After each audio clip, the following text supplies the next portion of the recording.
चलिए देखिए, हम लोग प्लांट ग्रोथ हार्मोन्स के ऊपर आ चुके हैं। जो 30% का कट है उस पार्ट के ऊपर आ गए। देखिए, प्लांट ग्रोथ हार्मोन्स जो होते हैं वो क्या होते हैं, आपको जैसा कि बताया हमने पिछले सेक्शन में कि प्लांट का जो ग्रोथ है वो कुछ फैक्टर्स के ऊपर गवर्न कर रही है। उसमें से कुछ इंटरनल फैक्टर्स में आपके हार्मोन्स आते हैं जो ये प्लांट की ग्रोथ को लेके चलेंगे। अब जो प्लांट की ग्रोथ है जो हार्मोन्स के थ्रू हो रही है हम उनको देखेंगे। तो पहली बात तो हार्मोन प्लांट्स में कितने होते हैं, 4 तरीके के होते हैं, अलग अलग मूवमेंट शो करते हैं, ये अलग अलग जगहों पे जाते हैं। तो मूवमेंट देखिए, प्रोडक्शन ऑफ ऑक्सिन प्लांट में अलग अलग तरीके से है। Auxin, gibberellin, cytokinin, ethylene, abscisic acid, 4 तरीके के आपके प्लांट हार्मोन है। ठीक है, प्लांट हार्मोन कितने तरीके के हैं? 4 या 5। ऑक्सिन, जिबरेलिन, साइटोकाइनिन, इथाइलिन और एब्सिसिक एसिड, ये 5 तरीके के आपके प्लांट हार्मोन है। ठीक है, और जिनको हम लोग देख रहे हैं, एक मिनट रुकिए अभी दिखाते हैं। देखिए, प्लांट ग्रोथ में आपके 5 तरीके के प्लांट ग्रोथ रेगुलेटर हैं। ऑक्सिन, जिबरेलिन, साइटोकाइनिन, इथाइलिन और एब्सिसिक एसिड। यहां देखिए ये बने किन किन से हैं, इनको डायरेक्ट लीजिएगा। एनसीईआरटी को कंपाइल कर दिया, निचोड़ दिया, बस इसी में ही सारी एनसीईआरटी है। ये अलग अलग चीजों के बने हो सकते हैं, जैसे ये इंडोल कंपाउंड हो सकते हैं, जैसे इंडोल 3 एसिटिक एसिड, जिसे हम एब्सिसिक ऑक्सिन कह रहे हैं, indole 3 acetic acid IAA। Adenine derivative, adenine का भी डेरिवेटिव है, जैसे N6 फॉर्फ्यूरिल अमीनोप्यूरिन या काइनेटिन। अभी आगे बताएंगे काइनेटिन क्या है। काइनेटिन यानी काइनेसिस यानी साइटोकाइनिन। डेरिवेटिव ऑफ कैरोटिनॉइड्स, आपने कैरोटिनॉइड्स पढ़े हैं, पिगमेंट्स। ठीक है, कैरोटिनॉइड्स एब्सिसिक एसिड, ये इस तरीके से लिखते हैं। टर्पीन्स के डेरिवेटिव हो सकते हैं, टर्पीन्स के बने हुए हो सकते हैं जिब्रेलिक एसिड, जो GA3, ये याद रखिएगा A3 वाला ही है टर्पीन्स वाला, या गैसेस भी हो सकती हैं जैसे इथाइलिन। ठीक है, ये प्लांट ग्रोथ जो होते हैं किसके बने होते हैं, केमिकल कंपोजिशन की बात करें तो इंडोल कंपाउंड हो सकते हैं जैसे कि ऑक्सिन हो गया। एडेनिन डेरिवेटिव हो सकते हैं जैसे कि N6 फॉर्फ्यूरिल अमीनोप्यूरिन, जिसे हम काइनेटिन के नाम से जान रहे हैं, जो कि आगे पता चलेगा कि यही साइटोकाइनिन है। डेरिवेटिव कैरोटिनॉइड्स के हो सकते हैं जैसे एब्सिसिक एसिड हो गया, टर्पीन्स के जैसे जिब्रेलिक एसिड हो गया, और गैसेस में इथाइलिन आ गया। सीधा रटिएगा, सीधा क्वेश्चन आए हैं, PYQ आप देख सकते हैं, इसके सीधे सीधे क्वेश्चन हैं पढ़े हुए। एनसीईआरटी को ही हमने थोड़ा सा नोट्स की फॉर्म में बना लिया है। अब प्लांट ग्रोथ रेगुलेटर्स होते हैं वो प्लांट हार्मोन भी कहला रहे हैं, या इन्हें हम फाइटो हार्मोन्स के नाम से भी जानते हैं। 2 ब्रॉड ग्रुप में इनको लिया गया है। कुछ तो प्लांट ग्रोथ प्रोमोटर होते हैं और कुछ होते हैं इनहिबिटर। तो जो 1 ग्रुप है जो इन्वॉल्व होता है प्लांट की ग्रोथ एक्टिविटीज में, जैसे कि cell division, cell enlargement, pattern formation, tropic growth, flowering, fruiting, seed formation, इन सब में डोरमेंसी तोड़, हाँ, उसमें आपके 3 नाम आएंगे, ऑक्सिन, जिब्रेलिन और साइटोकाइनिन। तो एब्सिसिक एसिड भी तोड़ता है, एब्सिसिक का लीव्स वगैरह शेड करता है, अभी बता रहे हैं। और कुछ होते हैं इनहिबिट करते हैं। ठीक है, biotic, abiotic. The other group देखिए जो दूसरे हैं वो क्या करेंगे, दूसरे रोल प्ले करेंगे किसमें, इन रिस्पॉन्स टू वुंड्स और stress of biotic and abiotic origin. ठीक है, ये इन्वॉल्व करते हैं वेरियस ग्रोथ इनहिबिटिंग एक्टिविटीज में, जैसे डोरमेंसी हो गई, एब्सेशन हो गया। ठीक है, नाम इसमें आ जाएंगे 2, कौन से, एब्सिसिक एसिड और इथाइलिन। ठीक है, यहां पे डिस्कवरी की बात करते हैं कि प्लांट ग्रोथ के रेगुलेटर्स की अलग अलग डिस्कवरीज, यानी कोई ऑक्सिन की डिस्कवरी कर रहा था, कोई जिब्रेलिन, कोई साइटोकाइनिन, कोई इथाइलिन, कोई एब्सिसिक एसिड। जैसे कि हमने आपको बताया 5 तरीके के प्लांट ग्रोथ हार्मोन है, auxin, gibberellin, cytokinin, ethylene, abscisic acid. ये एनसीईआरटी बेस्ड है सारे। अगली वीडियो में हम एनसीईआरटी के बियॉन्ड भी जाके बात करेंगे, यहां सिर्फ अभी हम एनसीईआरटी बेस्ड बात कर रहे हैं। तो पहली डिस्कवरी जरा देखिए, ऑक्सिन की जो डिस्कवरी है वो कैसे हुई है, क्या हुआ है, जरा इसके बारे में थोड़ी सी बात करते हैं। ऑक्सिन की जो डिस्कवरी है चार्ल्स डार्विन और फ्रांसिस डार्विन, पिताजी और बेटे जी दोनों ने मिलकर करी थी। और किसके ऊपर करी है? इन्होंने ऑब्जर्व किया coleoptile leaf of canary grass. पकड़िएगा, किसके ऊपर काम किया था इन्होंने? कैनरी ग्रास की जो कोलियोप्टाइल थी। देखिए कोलियोप्टाइल और कोलियोराइजा ग्रास है। पहली बात, ग्रास ग्रैमिनी फैमिली यानी कि मोनोकॉट के जो सीड्स होते हैं उसमें प्लूम्यूल के ऊपर की जो कवरिंग होती है उसे कोलियोप्टाइल, और रेडिकल के ऊपर की जो कवरिंग होती है कोलियोराइजा कहते हैं। तो इन्होंने कोलियोप्टाइल कैनरी ग्रास का उसकी लीफ की जो रूट का जो टिप बना रहा था, स्टेम की, कोलियोप्टाइल जो है वो स्टेम, उसकी टिप जब बन रही थी उसके मूवमेंट को देखा। उन्होंने क्या किया? रिस्पॉन्स द यूटिलाइज इल्यूमिनेशन, अलग अलग तरीके से उन्होंने लाइट को डाला।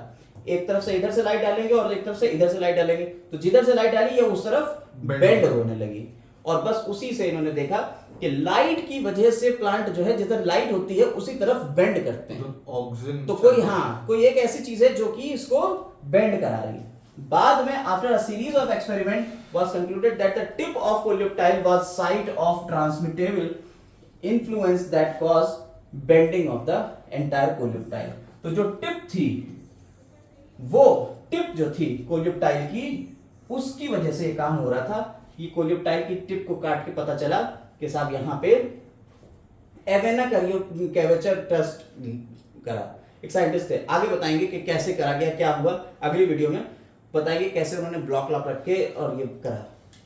पता ये चला कि जहां लाइट डाल रहे हैं, जिस तरफ हम लाइट डाल रहे हैं उस जगह पे ऑक्सीजन नहीं बनता है, उसके अगेंस्ट में दूसरी साइड में बन जाता है ऑक्सीजन, और ये ऑक्सीजन धीरे धीरे टिप के ऊपर जाता है और ये क्या करता है? सेल के इलोंगेशन को बढ़ा देता है। तो इधर सेल इलोंगेट नहीं होती, इधर ज्यादा इलोंगेट होती है, तो ये इधर ही बेंड कर जाता है। समझ में आई? जिधर लाइट जा रही है उसी तरफ बेंड कर जाता है।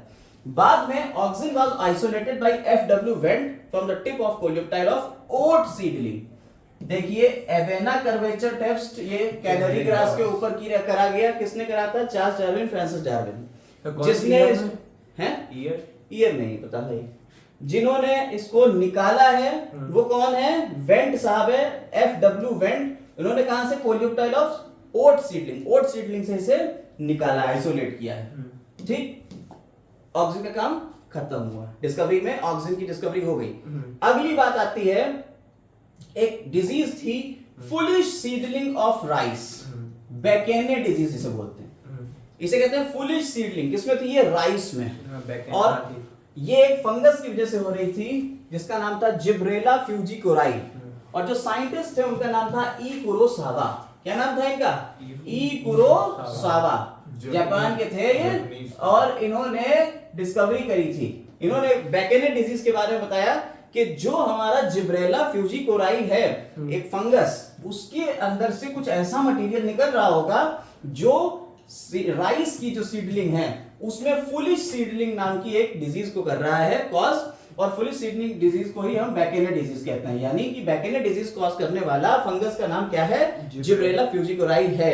और इसके अंदर से इन्होंने वो एक्सट्रैक्ट निकाला और निचोड़ के उस एक्सट्रैक्ट को फिर डाला किसी प्लांट के ऊपर, तो देखा कि वो जो एक्सट्रैक्ट है इस फंगस से निकलना, वो भी यही काम कर रहा है। इसका मतलब है प्लांट के अंदर, उस फंगस के अंदर कोई ऐसा केमिकल था जिसकी वजह से काम हो रहा था। उस केमिकल का नाम बाद में जिब्रेलिन पड़ा, क्योंकि जिब्रेला फ्यूजिकोराई था।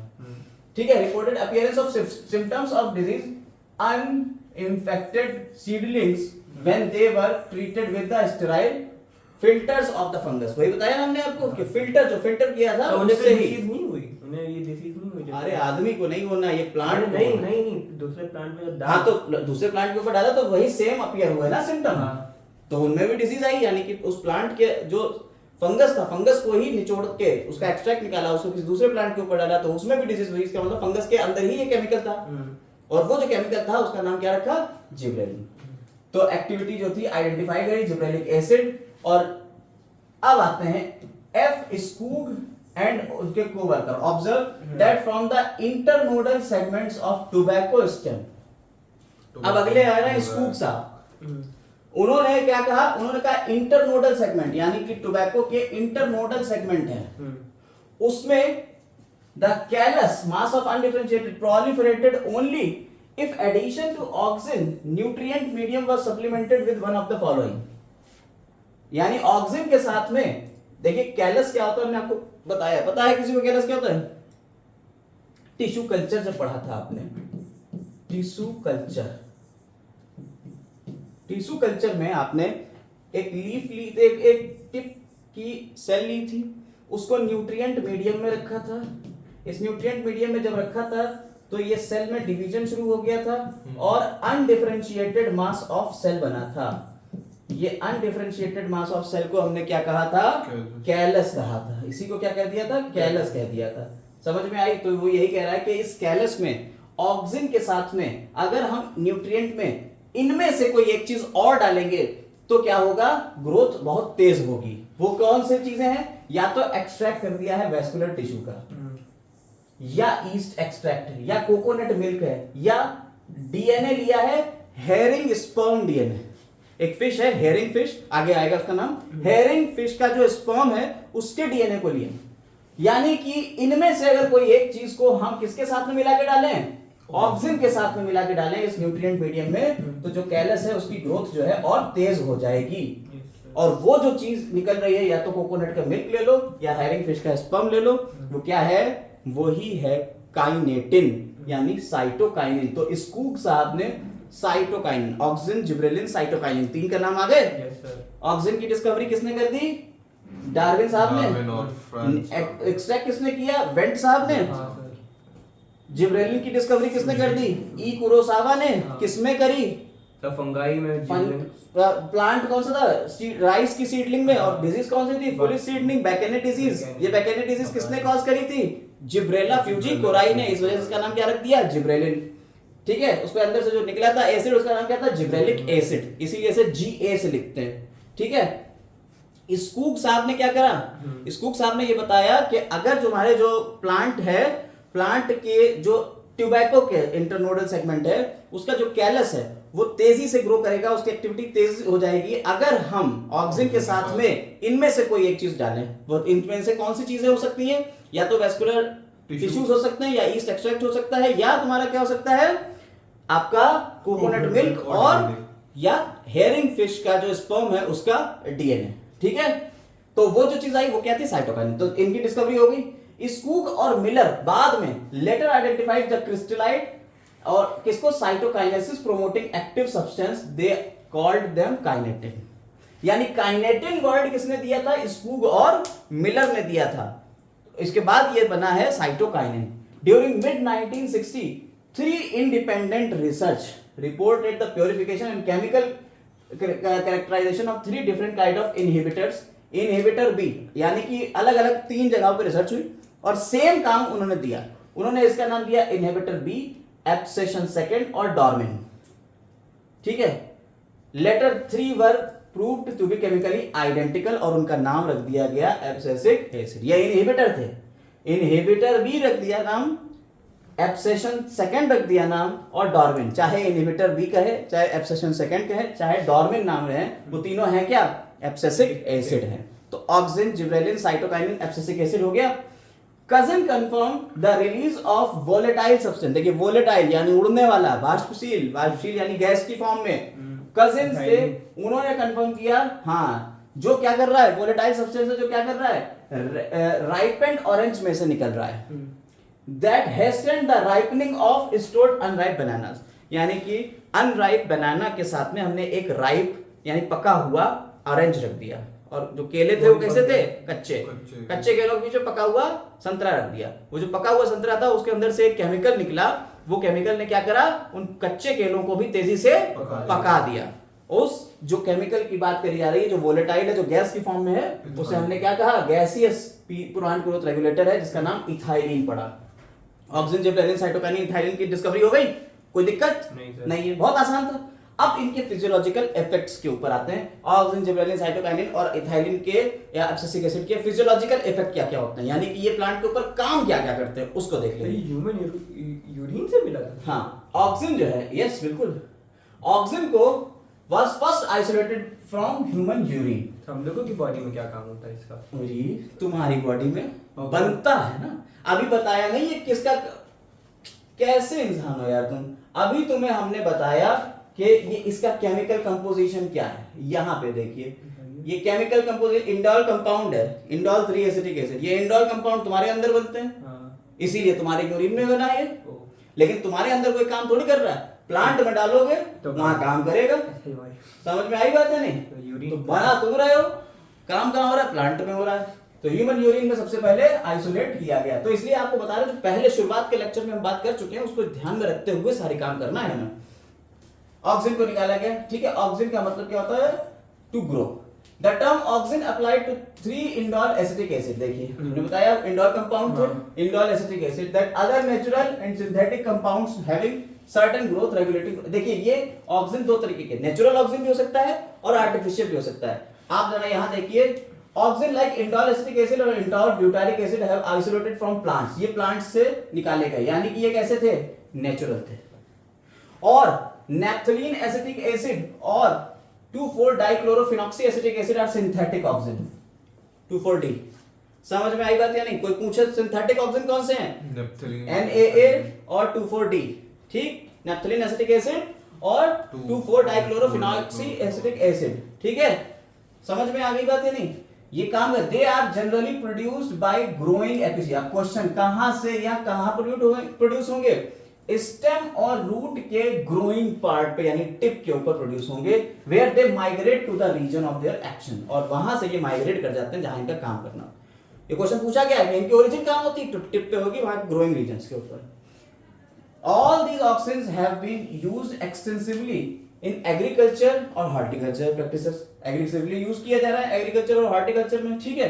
They help to initiate, आप देखिए यहां से पॉइंट पकड़िएगा, क्या काम कर रहे हैं? Initiate rooting in stem cuttings, यानी कि आपने जो स्टेम कट किया था, कलम लगाते हैं गुलाब की, उसमें जब कलम लगाना है गुलाब की तो उसमें रूट बनना पड़ेगी ना, उसको काट के। तो जब रूट बनाना है तो उसके लिए क्या करेंगे? ऑक्सीजन लगाएंगे।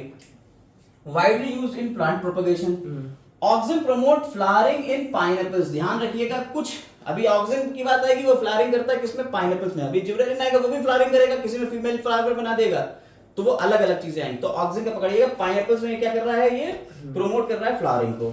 दे help to prevent fruit development at early stage, यानी कि फ्रूट को जल्दी से ये पका देगा। But promote abscission of older mature leaves and fruits, यानी जब फ्रूट जो पक जाएंगे, देर तक लगे रहेंगे, उनका क्या करेगा? एब्सेशन। एब्सेशन मतलब गिराना, पत्तों को जैसे गिरा देता है। नए को गिरने नहीं देगा, पुराने को गिरा। हाँ बिल्कुल, नए को गिरना नहीं देगा और जो पुराने हैं उनको गिरा देगा। एब्सेशन कराना है, झड़ जाना। तो एसिटिक एसिड का भी यही काम होता है? हाँ बिल्कुल, एब्सेसिक एसिड पुराने को थोड़ी, वो नए वालों को भी झड़ जाएगा। अच्छा हाँ, ये नए को तो बचाएगा।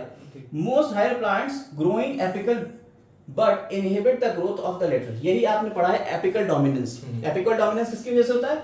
ऑक्सीजन की वजह से होता है।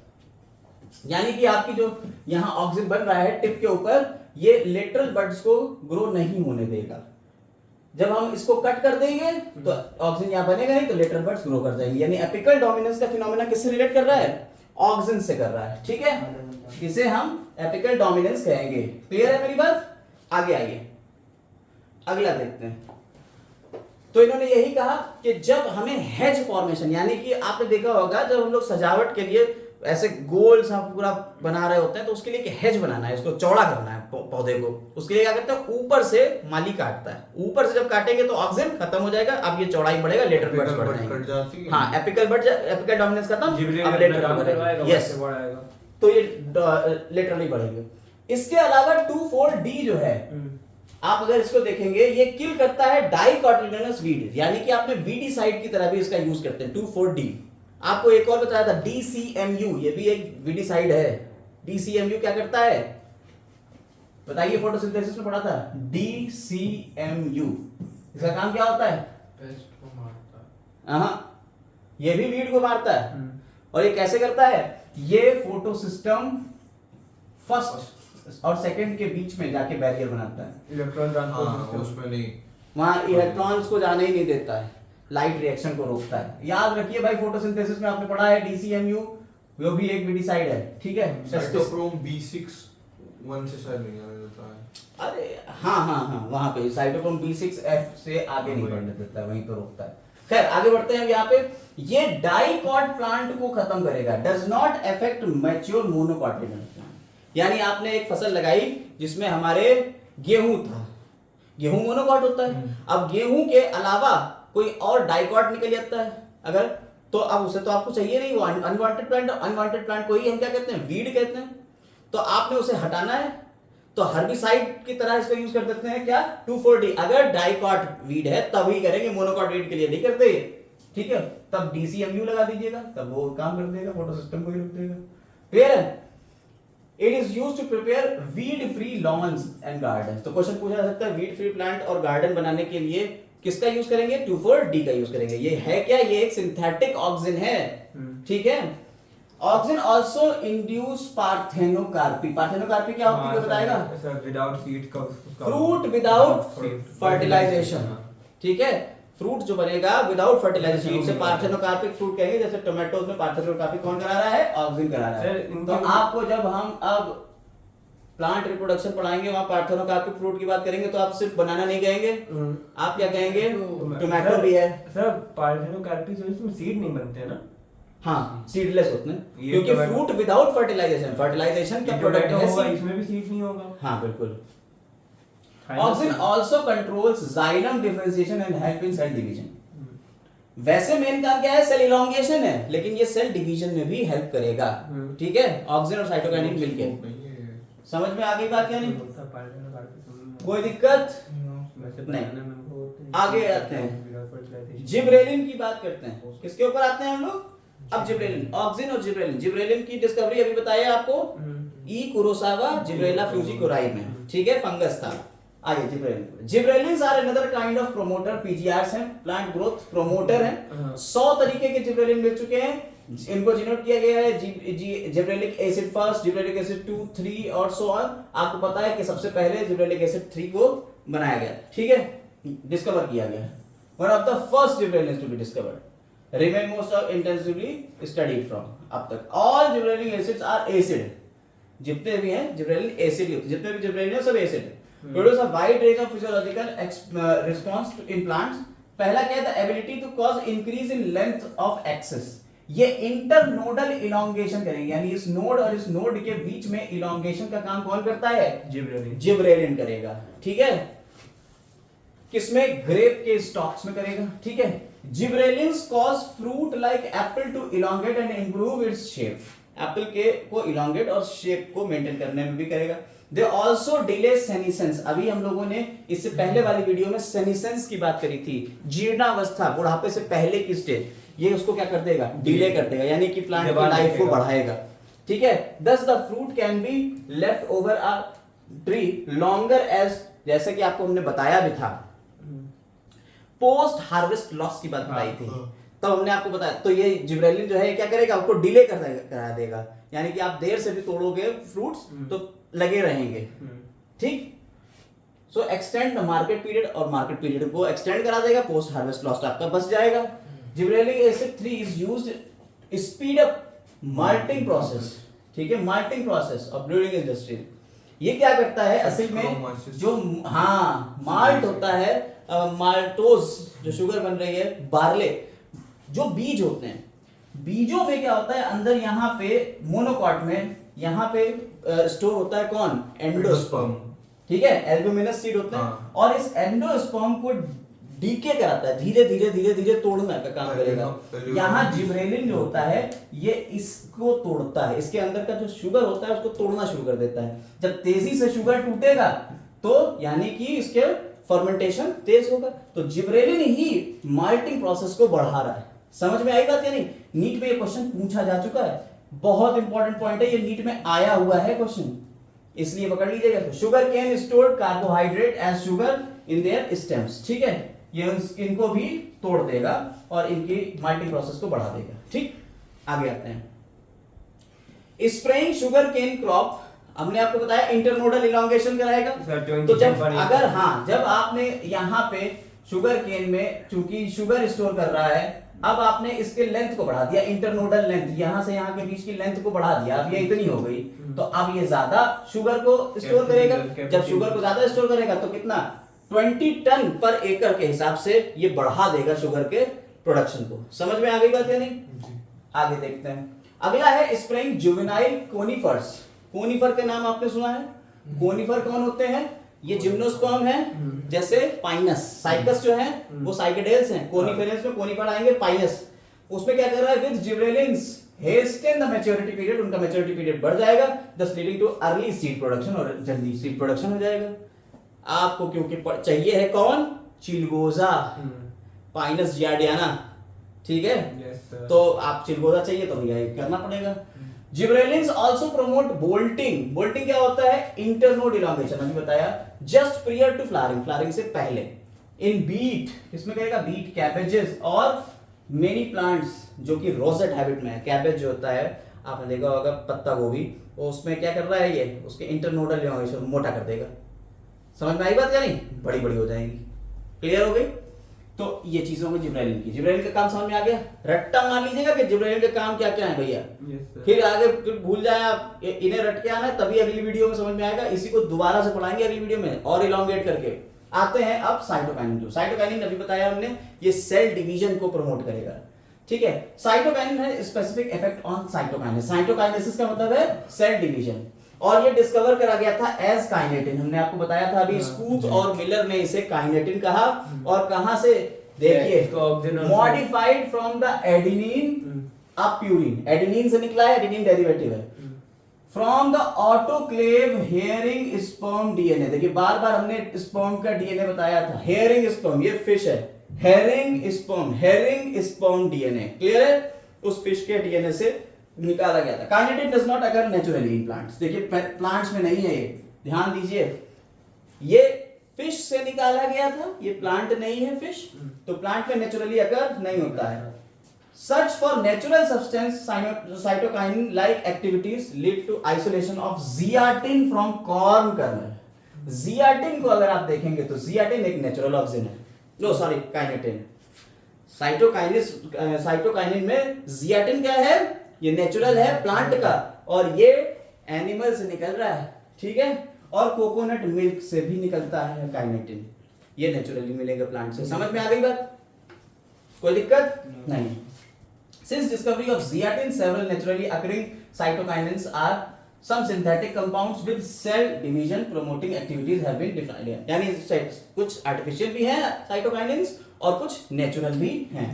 Natural cytokinins are synthesized in regions, कहाँ ये बनेंगे, जैसे हमने आपको ऑक्सिन के बारे में बताया, ऑक्सिन कहाँ बनता है, टिप के ऊपर बनता है। साइटोकाइनिन कहाँ बनेंगे, जहां सेल डिवीजन होगा, जैसे root apices, developing shoot, buds, young fruits, यहां मिलेगा। It help in producing new leaves, chloroplast in leaves, lateral shoot growth and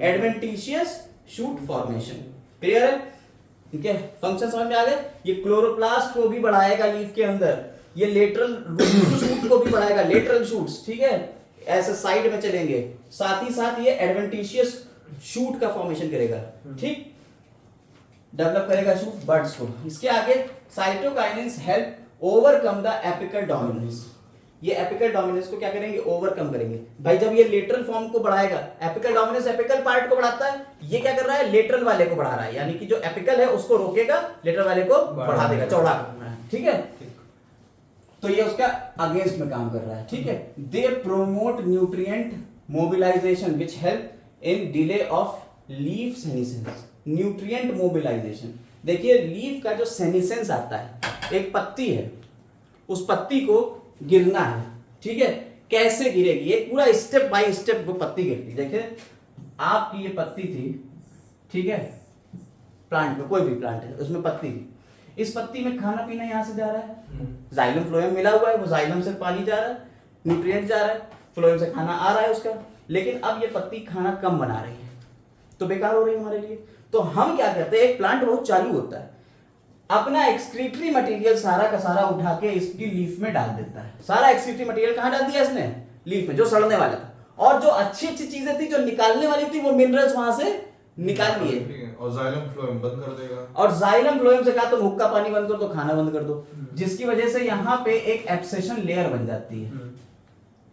तो ये खाना पीना जब जाएगा ही तो ये बेचारी लीफ धीरे धीरे धीरे धीरे अपने आप ही मर जाए। तो क्या हमने बुढ़ापा जैसे ही इस लीफ का आया इसने काम कम किया, यानी सेनिसेंस पीरियड जैसे ही आया इसने काम कम किया, हमने इसका खाना पीना बंद करके इसमें एक्सक्रीटरी प्रोडक्ट डाले और जो फायदे की चीजें थी अपनी वो निकाल ली वापस और इसे जाने दिया। फिर ये जब अब ये लीफ कमजोर हो गई, अब हल्की सी हवा चलेगी वो टूट के निकल गई, एब्सिटिक एसिड क्या करवा, वही एब्सेशन लेयर बनाएगा, वही एब्सेशन लेयर और बनाता सर है। ये अभी अब यहाँ पे क्या हुआ, जो साइटोकाइनेंस थे इन्होंने क्या करा, न्यूट्रिएंट को मोबिलाइज करा दिया, ये न्यूट्रिएंट जाने लगे, इन्होंने कहा वहां भेजो यार न्यूट्रिएंट। जब न्यूट्रिएंट वहां जाएंगे तो खाएगी पिएगी, लीफ जो है अपने आप को बढ़ा लेगी, तो अपना लाइफ स्पैन बढ़ा दिया, यानी सेनिसेंस का पीरियड कैसा कर दिया, डिले कर दिया, यानी अब देर से सेनिसेंस आएगा। क्लियर है, यानी पत्तियों को रोकने का काम कौन करेगा, साइटोकाइनेंस। क्लियर हो गए कैसे, न्यूट्रिएंट के मोबिलाइजेशन करके। मेरी बात समझ में आई? Yes sir. ठीक है, अब आपको जैसा कि हमने कैलस फॉर्मेशन में बताया था, थोड़ा सा कैलस फॉर्मेशन को देखिए। हमने आपको बताया था कैलस फॉर्मेशन, यहाँ आपकी सेल्स अनडिफरेंशिएटेड मास है, लेकिन इस अनडिफरेंशिएटेड मास से आगे क्या होगा, हम यहाँ लो ऑक्सिन टू साइटोकाइनिन रेशियो रखेंगे, यानी कि यहाँ साइटोकाइनिन रखा और ऊपर ऑक्सिन रखा, और इसका रेशियो कैसा था, लो था।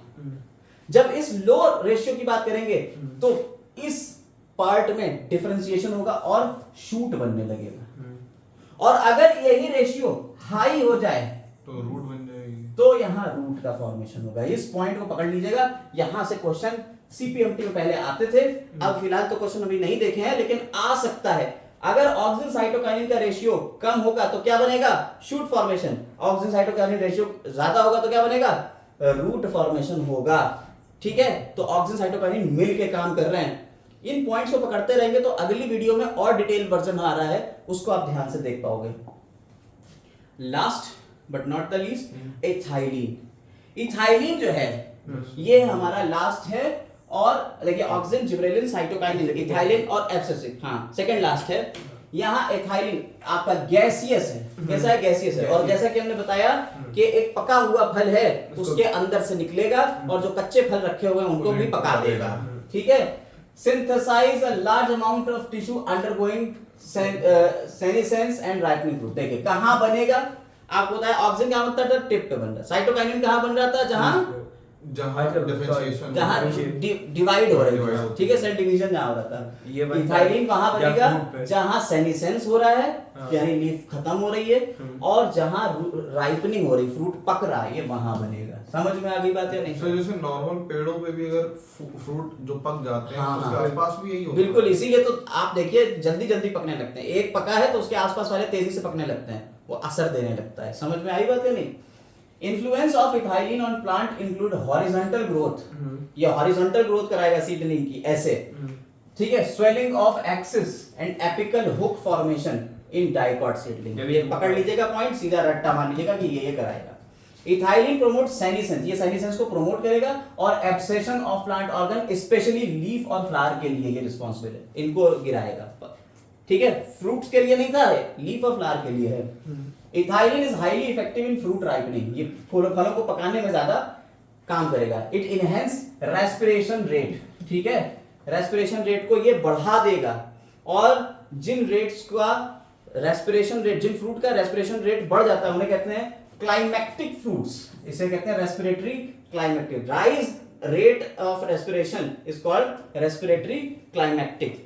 ठीक है, ये पॉइंट पकड़िएगा, क्लाइमेक्टिक, ये जो क्लाइमेक्टिक है ये क्या है, जिसका रेस्पिरेशन रेट बढ़ गया है, और ऐसे फ्रूट क्लाइमेक्टिक फ्रूट्स कहला रहे हैं। क्लियर है? और ये किसकी वजह से हो रहा है, इथाइलिन की वजह से हो रहा है।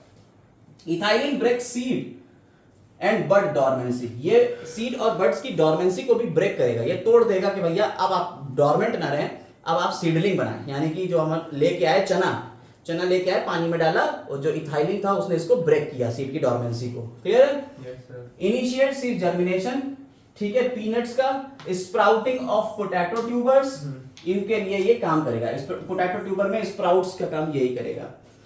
Ethylene promotes rapid internode petiole elongation इन डीप वाटर राइस प्लांट्स, जो डीप वाटर राइस प्लांट है उनमें भी ये काम करेगा। ठीक है, पानी के अंदर जो धसे हुए राइस के प्लांट होते हैं उसमें क्या काम करेगा, ये इंटरनोड इलॉन्गेशन करेगा, यानी कि जल्दी से उन्हें पानी के बाहर निकाल देगा, इथाइलिन की वजह से ऐसा होता है। Help in leaves upper part of the shoot to remain above water, leaves को जो है पानी के बाहर रखने में काम करेगा कौन, ethylene. Ethylene also promote root growth and root hair formation, thus helping the plants to increase their absorption surface। तो रूट ग्रोथ जब बढ़ा देगा, रूट हेयर बढ़ा देगा, तो प्लांट में एब्जॉर्प्शन तेजी से होने लगेगा। इथाइलिन यूज इनिशिएट फ्लावरिंग और फॉर है ये, ठीक है, सिंक्रोनाइजिंग फ्रूट सेट इन पाइनएप्पल। देखिए फ्रूट पाइनएप्पल के लिए ठीक है। इनिशिएट फ्लावरिंग करेगा किसके लिए? पाइनएप्पल के लिए। वहां किसके लिए कर रहा था? ऑक्सिन भी शायद इसी के लिए कर रहा था, पाइनएप्पल्स के लिए, याद करिए, ठीक है। It also include flowering of in mango, ये मैंगो में फ्लावरिंग करा रहा है, वो पाइनएप्पल्स में फ्लावरिंग करा रहा था। ध्यान से देखिए, ऑक्सिन, यहाँ ऑक्सिन था, ये क्या करा रहा था? पाइनएप्पल में फ्लावरिंग करा रहा था, प्रोमोट फ्लावरिंग इन पाइनएप्पल। ये साइटोकाइनिन किसमें करा रहा है? एथाइलिन, ये पाइनएप्पल में भी करा रहा है, साथ ही साथ मैंगो में भी करा रहा है। इस पॉइंट को पकड़ लिया। मैंगो में कार्बाइड जो भी लगा होता है, यस, जो कार्बाइड है आपका वही यही काम कर रहा है, इथाइलिन निकाल रहा है। Since ethylene regulates so many physiological processes, it is one of the most widely used PGR in agriculture. Most widely used, ठीक है। Most widely used compound source of ethylene is ethephon. भाई साहब, ये ethephon पकड़ लीजिएगा, question पूछा गया, ethephon क्या है? इथेफोन ही का यूज करते हैं कंपाउंड। हाँ, वही जो कार्बाइड बोला, जिसे आपने कार्बाइड बोला है, जो हम लोग लगाते हैं पुड़िया में, मतलब काले रंग का, वो इथेफोन ही कह सकते हैं उसको। Ethephon is an aquatic solution. Aqueous solution is readily absorbed and transported within the plant and release ethylene slowly. ये प्लांट तेजी से एब्जॉर्ब कर लेंगे और धीरे धीरे जो है इसमें से इथाइलिन निकलता रहेगा। Ethephon hasten fruit ripening in tomatoes, apples, accelerates abscission of flowers in fruits like cotton, cherry, walnut. इनमें जो है एब्सेशन करा देंगे फ्रूट्स का और फ्लावर्स का। Promotes female flower in cucumber, thereby increasing the yield. Point पकड़िएगा, फीमेल फ्लावर को कौन प्रमोट करेगा? इथाइलिन। किसमें? कुकुम्बर में। क्लियर?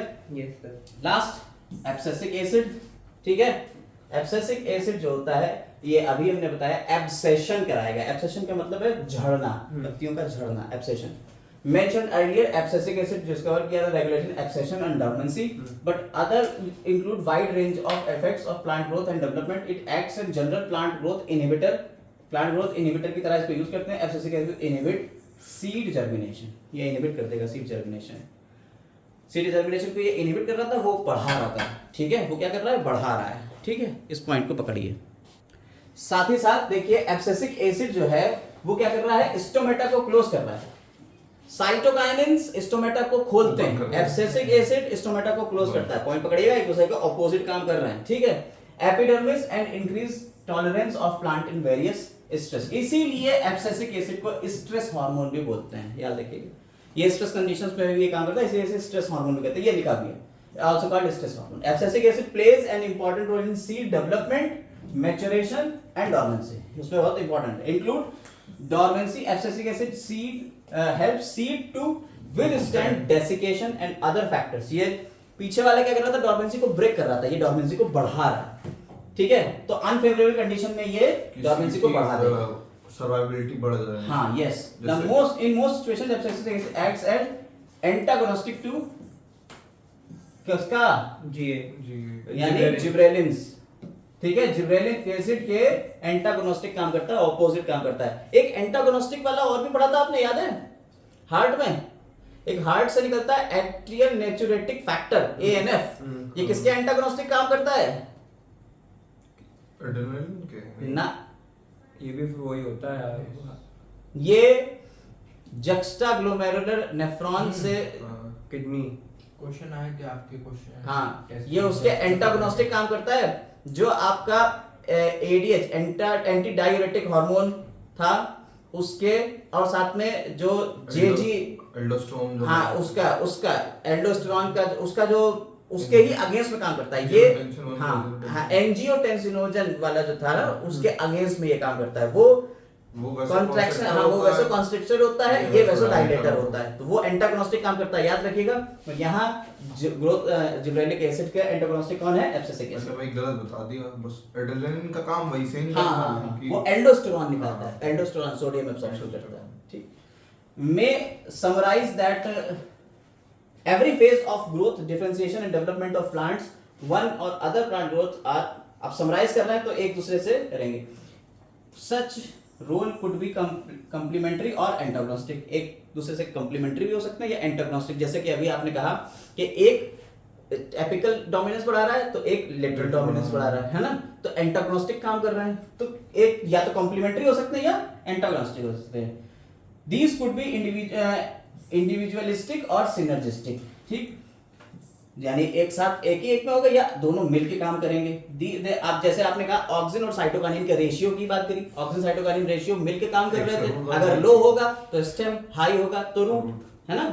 तो ये सारी चीजें आपने कही। और similarly there are number of events of life where more than one plant growth effect करेंगे, जैसे dormancy of seed, birds, desiccation, senescence, इसके ऊपर एक से ज्यादा काम कर रहे हैं, कोई बढ़ा रहा है कोई घटा रहा है, अलग अलग लेवल पे ये काम होंगे। आगे आता है फोटोपीरियोडिज्म, जिसको हम यहां से नहीं, हम दूसरे वीडियो में समझेंगे। फोटोपीरियोडिज्म, यहां तक हमने सिर्फ और सिर्फ हार्मोन्स की बात करी थी, ठीक है। डोरमेंसी क्या होती है क्या नहीं होती, ये कुछ एक्स्ट्रा एज में यहाँ दिया हुआ है, जिसको हम नेक्स्ट वीडियो में ही पूरा समझेंगे एक एक चीज, ठीक है। ये सारी चीजें हम नेक्स्ट वीडियो में समझेंगे। यहां तक आपको सारे हार्मोन्स एनसीईआरटी लेवल पे हमने सारे समराइज कर दिए। उम्मीद कर रहे हैं इससे एक आध क्वेश्चन तो जरूर आएगा ही आएगा नीट में, रट्टा मार लीजिएगा एनसीईआरटी का। नेक्स्ट वीडियो में इसे फिर से हम शुरू करेंगे और सारी चीजें एक एडवांस लेवल पे ले जाएंगे, जो आपका टीजीटी पीजीटी तक काम आएंगी। Have a nice day.